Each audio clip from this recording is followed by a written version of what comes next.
Hi friend. நீங்க யூகேக்கு ஸ்டூடெண்டா வர போறீங்களா? உங்களால எத்தனை ஹவர் ஒர்க் பண்ண முடியும்? எவ்வளோ ஏர்ன் பண்ண முடியும்? இந்த மாதிரி நிறைய கொஸ்டின்ஸ் இருக்கும் உங்களுக்கு. நீங்க ஸ்டூடெண்டா யூகேக்கு வரீங்க அப்படின்னா நீங்க லீகலா 20 ஹவர்ஸ் ஒர்க் பண்ணிக்கலாம். அதாவது வந்து பாத்தீங்கன்னா நேஷனல் மினிமம் வேஜஸ்ன்னு சொல்லுவாங்க. அது வந்து ஹவருக்கு 12.71. எங்க போனாலும் என்னை ரெஜிஸ்டர் பண்ணி ஒர்க் பண்ணீங்க அப்படின்னா அவங்க 20 ஹவர்ஸ்க்கு பர் ஹவருக்கு 12.71 தருவாங்க. ஸோ நீங்கள் அதுபடி கால்குலேட் பண்ணீங்க அப்படின்னா நீங்கள் அப்ராக்சிமேட்டாக ஒரு £250 நீங்கள் வீக்லி ஏர்ன் பண்ணலாம். மந்த்லி நீங்கள் ஒரு £1000 ஏர்ன் பண்ணலாம்.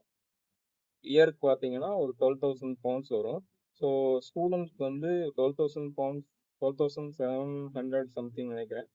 12,000 அந்த லிமிட் வரைக்கும் உங்களுக்கு டேக்ஸ் கிடையாது. ஸோ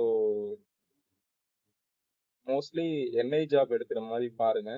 ஏன்னா என்ஐ ஜாப் எடுத்தீங்க அப்படின்னா உங்களுக்கு அப்ராக்சிமேட்டா அதுலேயே நீங்க ஒரு 1,27,000 லைக் 1,25,000 ஏர்ன் பண்ணலாம். அதுல உங்களுக்கு எவ்வளவு செலவாகும் அப்படின்னா நீங்க இப்போ ஷேர்ட் அகாமடேஷன் அந்த மாதிரி நீங்க பாக்குறீங்க அப்படின்னா அது வந்து உங்களுக்கு ஒரு £250 to £350 வரும் பேஸ் அந்த ஏரியா. உங்களுக்கு வந்து பாத்தீங்க அப்படின்னா ஒரு இப்போ லண்டன் கிட்டேயே இருக்கு அந்த மாதிரி ஏரியாலாம் வந்து பாத்தீங்கன்னா £450 போகும். ஈஸ்டாம் ஏரியாலாம் வந்து பாத்தீங்கன்னா ரெண்ட் அதிகம். இப்போ கொஞ்சம் உட்கிரீன் இந்த மாதிரி ஏரியாவுக்கு வந்துட்டீங்க அப்படின்னா அது வந்து உங்களுக்கு ரெண்ட் கம்மியா இருக்கும். ஸோ நீங்க ஈஸியா ஓரளவுக்கு சேவ் பண்ண முடியும். ஸோ பாக்ஸ் ரூம் இருக்கு. பாக்ஸ் ரூம் வந்து பாத்தீங்க அப்படின்னா ஒரு சின்ன ரூம் இருக்கும். அதுல ஒரு பெட்டு ப்ளஸ் வந்து உங்களுக்கு தேவையான கபோர்ட்ஸ் இதெல்லாம் இருக்கு.